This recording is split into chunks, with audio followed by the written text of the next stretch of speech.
প্রিয় শিক্ষার্থীবৃন্দ, তাহলে চলো আমরা একের খ নাম্বারটা এবার প্রবলেমটা সলভ করি। ঠিক আছে, বেশি সময় লাগবে না। দেখো এখানে কি লেখা আছে, x belongs to z। z লেখা আছে না, such that পরে কি আছে বলো, x স্কয়ার greater than 5 এবং x cube less than or equal to, এটাকে বলা হয় less than or equal to। মনে থাকবে এটাকে কি বলা হয়, less than or equal to। or equal to মানে সমান টার্ম নেওয়া যাবে। এটা কত, সংখ্যাটা কত, 36। এবার দেখো আগে যে প্রবলেমটা ছিল এটা ছিল n, আর এখন এখানে z বলতে কি বোঝায় বলো তো, z কি? শুনো, n এর মধ্যে অনলি ধনাত্মক পূর্ণ সংখ্যা, অনলি পজিটিভ ইন্টিজার, আর এটা হচ্ছে অল ইন্টিজার মানে সকল পূর্ণ সংখ্যা।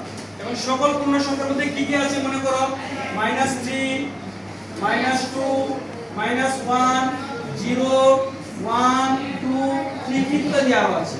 অর্থাৎ এটা দেখো এই z n এর মধ্যে শুধু ধনাত্মক সংখ্যাগুলো থাকে, আর z এর মধ্যে ধনাত্মক পূর্ণ সংখ্যাও থাকবে, ঋণাত্মক পূর্ণ সংখ্যাও থাকবে, আবার জিরো থাকবে। ঠিক আছে, এই z শব্দটা আসছে জার্মান একটা শব্দ, জাহলেন থেকে। মনে রাখবা, জাহলেন থেকে শব্দটা জেডটা এসেছে। এই জাহলেন শব্দের অর্থ কি জানো? জাহলেন শব্দের অর্থ হচ্ছে অখণ্ড। জাহলেন শব্দের অর্থ কি?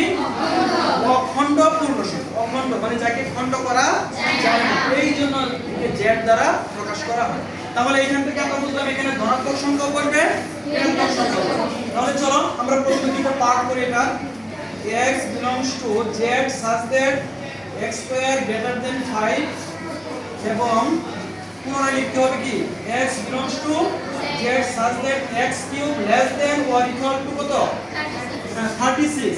এবার দেখো যেহেতু এখানে x এর মান বসাইতে হবে এমন মান যাকে বর্গ করলে পাশের চেয়ে কি হবে, বড় হবে। তাহলে 2 বসাইলে কি হবে, 3 থেকে শুরু করতে হবে। আচ্ছা, যদি আমরা 3 বসাই, দেখো এখানে যেহেতু z এর মান ধনাত্মক বসানো যাবে, ঋণাত্মক বসানো যাবে। তাহলে আমরা বসাই, যদি +3 বসাই তাহলে 3 3 কত হবে, 9 পাশের চেয়ে কি বড়। এবার যদি -3 বসাই, দেখো তো -3 বসালে কি হবে, স্কয়ার। এটাও তো 9 হবে, কারণ মাইনাসে মাইনাসে প্লাস, মাইনাসে মাইনাসে প্লাস। আবার +3 বসাইলে কি হয়, এটাও 9 হয়। তাহলে দেখা যাচ্ছে এটা +3 বসাইলেও 9 আসে, -3 বসাইলেও 9 আসে, কারণ মাইনাসে মাইনাসে কি প্লাস। তাহলে এখানে এই +3 -3 কে আমরা সংক্ষেপে একসাথে +-3 লিখতে পারি। তুমি ইচ্ছা করলে দুইবার লিখতে পারো, +3 -3, এই দুটোকে আবার একসাথে লেখা যায়। তাহলে আমরা +-3 একসাথে লিখে দিই। +3 -3 বসাইলে হবে +4 -4 4 4 16 +5 -5। এভাবে আরো বসানো যাবে না, এবং এর পরিবর্তে কি ইন্টারসেকশন। এবার বলো, এখানে লক্ষ্য করো, এখানে সব কিসের যে ছোট অথবা সমান হইলেও হবে। তাহলে 0 বসাইলে হবে না, যেহেতু z এর মধ্যে কি আছে, 0 আছে, 0 বসাইলে হবে। আর কি বসাইলে হবে, হ্যাঁ এটাও +-1 বসাইলে হবে না, +-2 বসাইলে 2 কিউবে 8 হয়, আর মাইনাস বসাইলে -8 -8 তো 36 এর চেয়ে কি ছোট। তাহলে +-3 বসাইলে কি হয়, 3 কিউবে কত হয়, 27 27 হবে না। আর মাইনাস বসাইলে -27। মাইনাস মানগুলো সব সময় প্লাস মানের চেয়ে কি ছোট, ঋণাত্মক সংখ্যাগুলো ধনাত্মক সংখ্যা থেকে অল টাইম ছোট। তাহলে এটা বসাইলে হবে। আর কি বসানো যাবে বলো তো, 4 বসাইলে হবে, +4 4 কিউবে বসাইলে কত হয়ে যাবে, 64।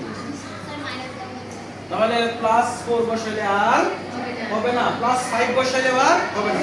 এর মানে বোঝা যাচ্ছে প্লাস মানগুলো আর এখানে যাবে না। তাহলে কোন মানগুলো দেওয়া যাবে, -2। কেন, -4 কিউবে কত হবে, -64 -34 এর চেয়ে কি ছোট। তাহলে মাইনাস মানগুলো আরো বসানো যাবে। বুঝছো কিনা বলো, প্লাস কিন্তু এই পর্যন্ত, মানে পরে প্লাস আর যাবে না, মাইনাস মানগুলো যাবে।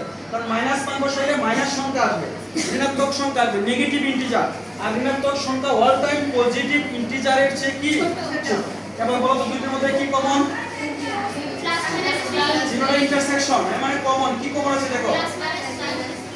Plus minus 3। এরপরে আরো কমন আছে?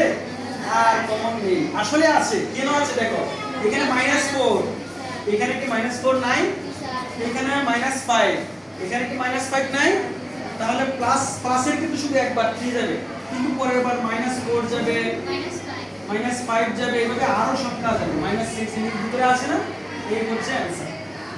দেখো বুঝছো কিনা? প্লাস শুধু একবার 3 যাবে, পরে ঋণাত্মক সংখ্যা সবগুলাই যাবে। বুঝতে পারছো কি? বুঝতে পেরেছো? ঠিক আছে, ধন্যবাদ। তোমরা এটা উত্তর